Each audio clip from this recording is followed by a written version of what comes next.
Welcome to ತನು ಸ್ವಯಂ ಅಡುಗೆ. ಇವತ್ತಿನ ರೆಸಿಪಿನಲ್ಲಿ ನೋಡ್ತಿರ್ಬೋದು, ಒಂದು ಕ್ವಿಕ್ಕಾಗಿ ಮಾಡ್ಬೋದಾದಂಥ ಮಕ್ಕಳಿಗೆ ತುಂಬ ಇಷ್ಟ ಆಗುವಂಥ ಒಂದು ಸ್ನ್ಯಾಕ್ಸ್ ಮಾಡೋದು ತೋರಿಸ್ತಾ ಇದ್ದೀನಿ. ಬನ್ನಿ ಹಾಗಿದ್ರೆ ಕ್ವಿಕ್ಕಾಗಿ ಇದನ್ನು ಯಾವ ರೀತಿ ಮಾಡೋದು ಅಂತ ನೋಡ್ಕೊಂಬರೋಣ. ನಾನಿಲ್ಲಿ ಒಂದು ಬೌಲ್ಗೆ ಒಂದು ಮೊಟ್ಟೆಯನ್ನು ಹಾಕ್ಕೊಂಡಿದ್ದೀನಿ. ಸೊ ನೋಡಿ, ಇದಕ್ಕೆ ರುಚಿಗೆ ಎಷ್ಟು ಬೇಕಷ್ಟು ನೋಡಿಕೊಂಡು ಉಪ್ಪನ್ನು ಸೇರಿಸ್ಕೊಳ್ಳಿ. ಹಾಗೆ ಒಂದು ಹಸಿಮೆಣಸಿನ್ಕಾಯಿನ ಸಣ್ಣದಾಗಿ ಕಟ್ ಮಾಡ್ಕೊಂಡು ಹಾಕ್ಕೊಂಡಿದ್ದೀನಿ. ಜೊತೆಗೆ ಆರಿಗ್ಯಾನೋ ಹಾಕ್ಕೊಳ್ತಾ ಇದ್ದೀನಿ. ಆಪ್ಷನಲ್ಲು ಇದ್ದರೆ ಹಾಕ್ಕೊಳ್ಳಿ, ಇಲ್ಲಾಂದರೆ ಗರಂ ಮಸಾಲ ಹಾಕ್ಕೊಳ್ಳಿ. ಹಾಗೆಯೇ ಚಿಲ್ಲಿ ಫ್ಲೇಕ್ಸ್ ಕೂಡ ಹಾಕ್ಕೊಂಡಿದ್ದೀನಿ. ಚಿಲ್ಲಿ ಫ್ಲೇಕ್ಸ್ ಕೂಡ ಆಪ್ಷನಲ್ಲು ಇದ್ದರೆ ಹಾಕ್ಕೋಬೋದು, ಇಲ್ಲಾಂದರೆ ಸ್ಕಿಪ್ ಮಾಡಿ. ಇದನ್ನು ಚೆನ್ನಾಗಿ ಬೀಟ್ ಮಾಡ್ಕೊಳ್ಳಿ. ನೋಡಿ, ಫೋರ್ಕ್ ಸ್ಪೂನಿಂದ ಅಥವಾ ಬೀಟರ್ ಇದ್ದರೆ ಬೀಟರಿಂದ ಚೆನ್ನಾಗಿ ಬೀಟ್ ಮಾಡ್ಕೊಳ್ಳಿ. ಸೊ ನಿಮಗೆ ಜಾಸ್ತಿ ಕ್ವಾಂಟಿಟಿನಲ್ಲಿ ಬೇಕಿದ್ರೆ ಕ್ವಾಂಟಿಟಿ ಜಾಸ್ತಿ ಮಾಡ್ಕೊಳ್ಬೋದು. 2 ಮೊಟ್ಟೆನ ಬಳಸ್ಬೋದು. ಸೊ ಇವಾಗ ಇದನ್ನು ಒಂದು ಪಾತ್ರೆ ಕಾಯಕ್ಕಿಟ್ಟಿದ್ದೀನಿ ನಾನು, ತವೆ. ಈ ತವೆಯಲ್ಲಿ ನಾನಿಲ್ಲಿ 2 ಪೀಸ್ ಬ್ರೆಡ್ಡನ್ನು ತೊಗೊಂಡಿದ್ದೀನಿ.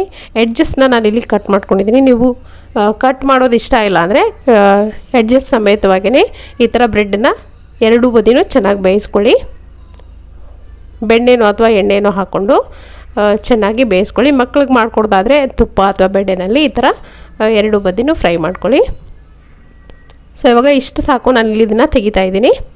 ಇವಾಗ ಇದೇ ತವೆಗೆ ನೋಡಿ, ನಾನಿಲ್ಲಿ ಸ್ವಲ್ಪ ಮತ್ತೆ ಎಣ್ಣೆನ ಗ್ರೀಸ್ ಮಾಡ್ಕೊಂಡಿದ್ದೀನಿ.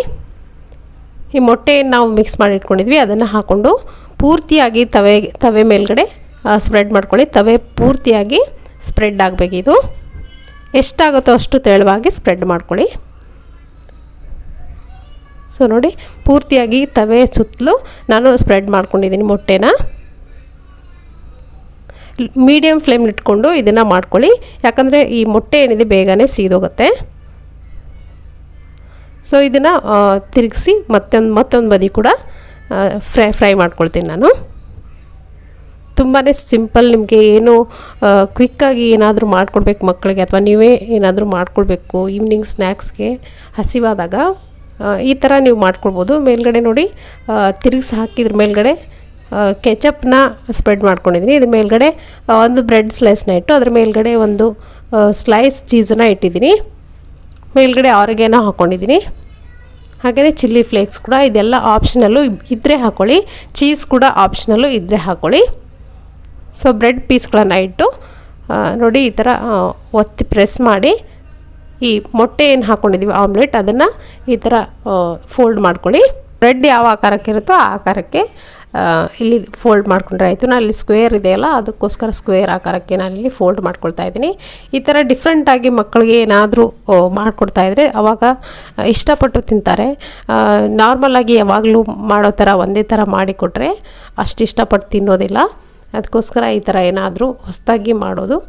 ಸೊ ನೋಡಿ, ಈ ಥರ ಫೋಲ್ಡ್ ಮಾಡಿ ಮತ್ತೆ ತಿರುಗಿಸಿ ಹಾಕಿ ಒಂದ್ಸರಿ ಲೋ ಫ್ಲೇಮ್ ಇಟ್ಕೊಂಡು ಬೇಯಿಸ್ಕೊಳ್ಳಿ. ಆವಾಗ ಚೀಸ್ ಹಾಕಿದ್ದೀವಲ್ಲ, ಅದು ಚೆನ್ನಾಗಿ ಮೆಲ್ಟ್ ಆಗುತ್ತೆ. ಮೇಲ್ಗಡೆ ನಾನು ಖಾರದ ಪುಡಿ ಹಾಕ್ಕೊಳ್ತಾ ಇದ್ದೀನಿ. ಇದು ಆಪ್ಷನಲ್ಲು, ಬೇಕಿದ್ದರೆ ಹಾಕ್ಕೊಳ್ಬೋದು, ಇಷ್ಟ ಇದ್ದರೆ ಖಾರ ಇಷ್ಟ ಇದ್ದರೆ ಹಾಕ್ಕೊಳ್ಬೋದು. ಹಾಗೆ ಮೇಲ್ಗಡೆ ಸ್ವಲ್ಪ 1 ಸ್ಪೂನಷ್ಟು ಟೊಮೆಟೊ ಕೆಚಪ್ ಹಾಕ್ಕೊಂಡಿದ್ದೀನಿ. ಹಾಕ್ಕೊಂಡು ಈ ಥರ ಸ್ಪ್ರೆಡ್ ಮಾಡಿದ್ರೆ ಆಯಿತು. ನಿಮಗೆ ಕ್ವಿಕ್ಕಾಗಿ ಈಸಿಯಾಗಿ ಮಾಡ್ಬೋದಾದಂಥ ಮಕ್ಕಳಿಗೆ ಇಷ್ಟ ಆಗುವಂಥ ಒಂದು ಬ್ರೆಡ್ ಸ್ನ್ಯಾಕ್ ರೆಡಿಯಾಗಿದೆ.